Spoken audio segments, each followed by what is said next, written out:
एक बूढ़ा आदमी रेस्टोरेंट में बैठे कुछ लोगों के सामने रिक्वेस्ट कर रहा होता है और वो लोग उसे कमजोर समझकर उस पर हंसकर उसका मजाक उड़ाते हैं। वो उसे गाली देकर वहां से भाग जाने के लिए कहते हैं। दरअसल उन्हें इस बूढ़े आदमी के पास्ट के बारे में कुछ भी पता नहीं होता है। वो आदमी अपने पास में रखी हुई एक पुरानी पेपर बैग में हाथ डालकर एक गन निकाल लेता है और पलक झपकते ही तीनों को वहीं ढेर कर देता है। और हाँ, मैं आपको बता दूं कि मरने वाले लोग कोई आम इंसान नहीं थे, वो इस शहर के सबसे खतरनाक ड्रग माफिया थे। क्या आपकी भी इस बूढ़े आदमी की कहानी जानने की एक्साइटमेंट बढ़ गई है? तो चलिए मैं आपको एक रोमांचक सफर पे ले चलता हूँ। लेकिन अगर आप इस चैनल पर पहली बार आए हैं तो प्लीज पहले सब्सक्राइब कर दीजिए।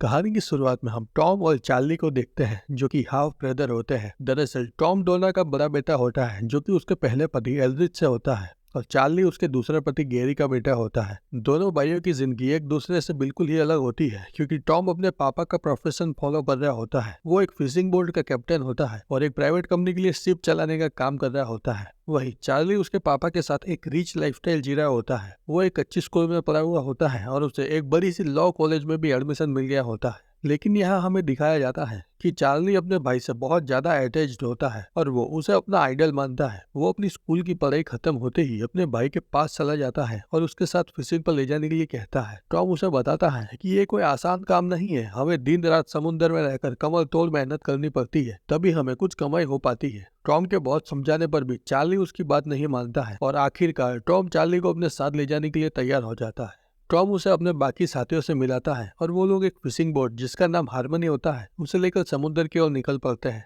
अचानक बीच समुद्र में उनके बोट के इंजन में आग लग जाती है। वहाँ एक ब्लास्ट होता है और उनकी बोट नीचे से पंचर हो जाती है। देखते ही देखते उनकी बोट समुद्र की गहराइयों में डूब जाती है। वो पांचों लोग एक लाइफ बोट में बैठकर अपने आप को डूबने से बचा लेते हैं। वो हमें इतने कूल दिखाए जाते हैं कि इतना सब कुछ हो जाने के बावजूद वो लोग बड़ी आसानी से एक लाइफ बोट में बैठकर मजे कर रहे होते हैं। उनके इमरजेंसी रेडियो मैसेज से कोस्टल गार्ड उन्हें ढूंढने लगते हैं और दूसरे दिन सुबह एक हेलीकॉप्टर उनका पता लगा लेता है। वो लोग बड़े मजे से उस हेलीकॉप्टर में चले जाते हैं, जैसे कि वो एक एडवेंचर ट्रिप पे हो और उनके साथ कुछ भी नहीं हुआ हो। वो लोग अब वापस सिटी में आ जाते हैं और एक बार में बैठकर अपने बचने की खुशी में पार्टी कर रहे होते हैं। उतने में वहाँ चार्ली के पापा आ जाते हैं और वो चार्ली को डांटने लगते हैं। वो पहले से ही नहीं चाहते थे कि चार्ली उसके भाई की तरह एक फिशरमैन बने। वो चाहते थे कि उनका बेटा एक बड़ी लॉ कॉलेज में एडमिशन लेकर उसकी पढ़ाई पूरी करे। चार्ली उनकी बात नहीं मानता है और वो वहाँ से चले जाते हैं। अब टॉम और उसका भाई अपनी कंपनी के मैनेजर के ऑफिस में जाते हैं। टॉम चार्ली को बाहर खड़े रहने के लिए कहता है और वो खुद ऑफिस के अंदर चले जाता है। वो अपने मैनेजर के पास जाकर उसकी बोट के मेंटेनेंस की रिपोर्ट मांगता है, क्योंकि उसे लगता है कि उसकी कंपनी ने बोट का मेंटेनेंस सही से नहीं किया है और इसी वजह से बीच समुद्र में उसकी बोट डूब गई।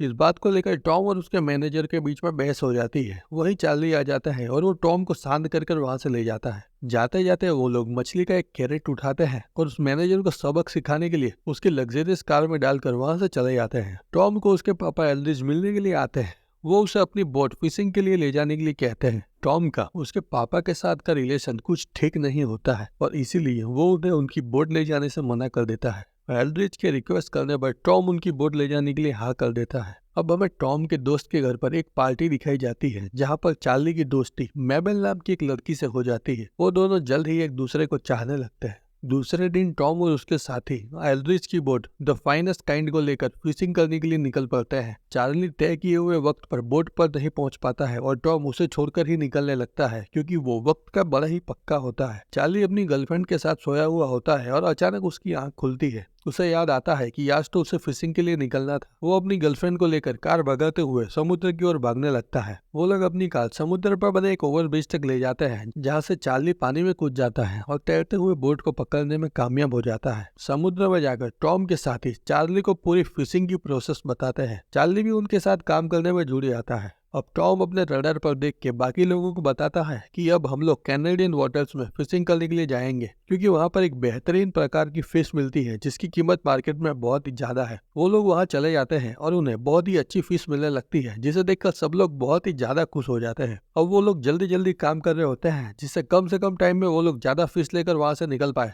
लेकिन तभी बोट को एक जोरदार झटका लगता है, जिससे डेक पर काम कर रहे लोग फ्लोर पर गिर जाते हैं। दरअसल उनकी बोट एक चट्टान से टकरा गई होती है और उनका फिशिंग नेट भी एक चट्टान में फंस चुका होता है। तभी टॉम अपने रडार पर देखता है कि एक कनाडा का कोस्ट गार्ड का हेलीकॉप्टर तेजी से उनकी ओर आ रहा है। वो जल्दी से अपनी बोट को वहां से निकाल के भगाने की कोशिश करता है, लेकिन उसकी बोट फिशिंग नेट के फंस जाने की वजह से आगे नहीं बढ़ पा रही होती है। वो जल्दी से अपनी बोट के डेक पर आता है और एक गैस कटर लेकर अपनी फिशिंग नेट को काट कर समुद्र में गिरा देता है। वो लोग वहां से निकलने ही वाले होते हैं, तभी कैनेडियन कोस्ट गार्ड का हेलीकॉप्टर उनकी ऊपर से एक तस्वीर ले लेता है। वो लोग जैसे ही किनारे पर वापस पहुंचते हैं तो पुलिस उनका पहले से ही इंतजार कर रही होती है। वो लोग उन्हें अरेस्ट कर उनकी बोट को जब्त कर लेते हैं। एल्ड्रिच सब लोगों को जमानत पर छुड़वा लेता है, लेकिन उनकी बोट पर $1,00,000 का फाइन लगा हुआ होता है, जो कि इन सब लोगों के लिए बहुत ही बड़ी रकम होती है। टॉम और चार्ली एल्ड्रिच के घर पर जाते हैं, लेकिन वहां जाकर उन्हें पता चलता है कि एल्ड्रिच हॉस्पिटल में एडमिट है। वो लोग अस्पताल में पहुंचते हैं और वहां पर उन्हें पता लगता है कि एल्ड्रिच को कैंसर है और वो जल्द ही मरने वाला है। अब हमें दिखाया जाता है कि टॉम कोर्ट से बाहर निकल रहा होता है और वो अपने साथियों को बता रहा होता है कि हमें $1,00,000 का फाइन लगा है। वो लोग बैठकर ये सोच रहे होते हैं कि हम इतनी बड़ी रकम चुकाएंगे कैसे। टॉम अब पैसे जुटाने की हर मुमकिन कोशिश कर रहा होता है। वो अपनी पुरानी कंपनी के मैनेजर के पास मदद मांगने के लिए जाता है, जिससे उसका पहले झगड़ा हो गया था। वो उसे कम पैसे में काम करने की डील भी देता है, लेकिन उसका मैनेजर उसकी बेइज्जती करके उसकी मदद करने से मना कर देता है। अब टॉम के पास और कोई भी रास्ता नहीं बचता है और वो अपने साथियों के साथ ड्रग स्मगलिंग कर पैसा कमाने का प्लान बनाता है, जिससे वो लोग फाइन भरकर अपनी बोट को छुड़ा पाए।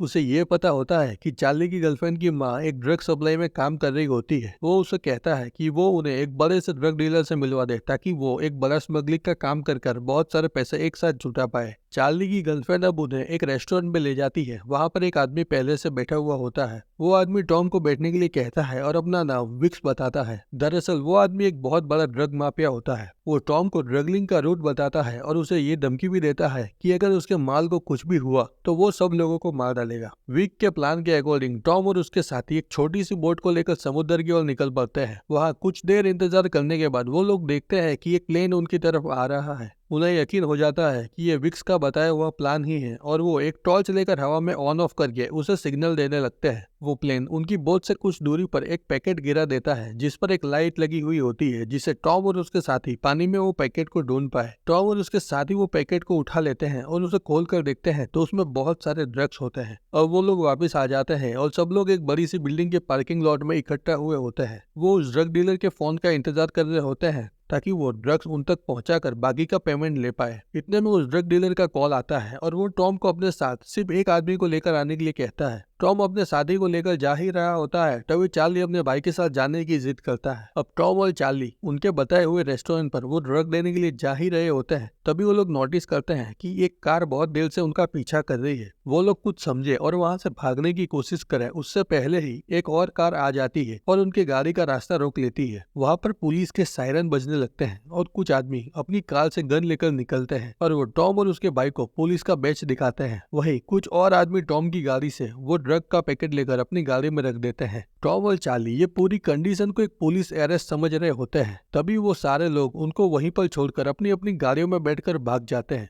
जल्द ही टॉम और चार्ली समझ जाते हैं कि ये कोई पुलिस की रेड नहीं थी, बल्कि एक प्लान बनाकर उन्हें लूटा गया है। अब वो लोग ये सब उस ड्रग डीलर को बताने के लिए रेस्टोरेंट में जाते हैं, लेकिन वहां पर जाकर उन्हें पता चलता है कि वो ड्रग माफिया उनका इंतजार कर पहले से ही वहां से जा चुका है। टॉम और चार्ली अब एक बार में बैठे हुए होते हैं, जहाँ पर एल्ड्रिच दूर बैठकर उनकी बातें सुन रहा होता है। उतने में वहां पर चार्ली की गर्लफ्रेंड आती है। टॉम उस पर शक करता है और बताता है कि तुमने ही हमारे लिए जाल बिछाकर सारा माल चोरी करवा दिया। ये सब सुनकर चार्ली की गर्लफ्रेंड गुस्सा हो जाती है और वहां से निकल जाती है। ये सुनकर एल्ड्रिच टॉम के पास आता है और उसे इसके बारे में पूछने लगता है, लेकिन टॉम उसे इसके बारे में कुछ भी नहीं बताता है। आगे हम देखते हैं कि वो ड्रग माफिया टॉम के एक दोस्त के घर पर बैठा हुआ होता है। वो उन लोगों से ड्रग्स के पार्सल के बारे में पूछ रहा होता है, जहाँ टॉम उसे अपने साथ हुई पूरी घटना बताता है, लेकिन वो उस पर भरोसा नहीं करता है। वो गुस्से में टॉम के एक दोस्त के हाथ पर गोली चला देता है और टॉम को एक दिन का वक्त देकर वहां से चला जाता है। अब वो लोग बहुत ही ज्यादा डर जाते हैं, क्योंकि उन्होंने जितना सोचा था विक्स उससे कहीं ज्यादा खतरनाक था। टॉम कुछ भी समझ नहीं पा रहा होता है और अपने ही एक साथी पर डाउट करने लगता है, क्योंकि उसे पता होता है कि वो एक ड्रग एडिक्ट है और उसे लगता है कि उसने पैसों के चक्कर में उसे धोखा दिया है।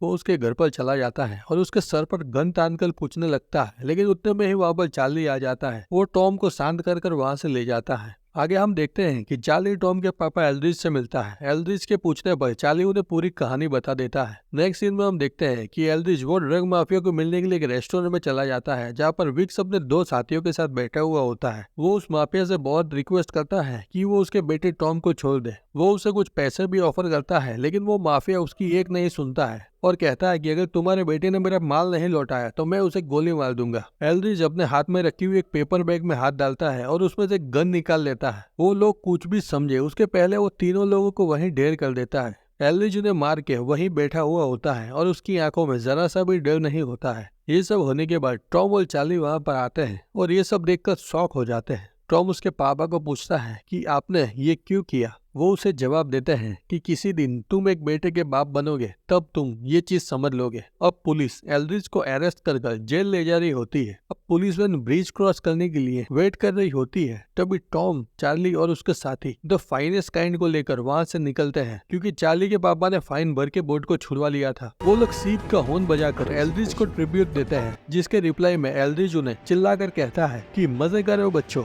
और ये कहानी यहाँ पर खत्म हो जाती है। दोस्तों, इस कहानी में हमने देखा कि एक बाप अपने बेटे के लिए कुछ भी करने के लिए रेडी हो जाता है। अक्सर हम देखते हैं कि एक बाप बेटे का रिश्ता कैसा भी हो, लेकिन जब इन पर कोई भी आंच आती है तो वो एक दूसरे के लिए जान की भी फिक्र नहीं करते हैं। दोस्तों, अगर आपको हमारी ये कहानी पसंद आई तो प्लीज इस चैनल को सब्सक्राइब करिए और वीडियो को लाइक कर दीजिए। अब मिलेंगे नेक्स्ट वीडियो में, तब तक के लिए गुड बाय।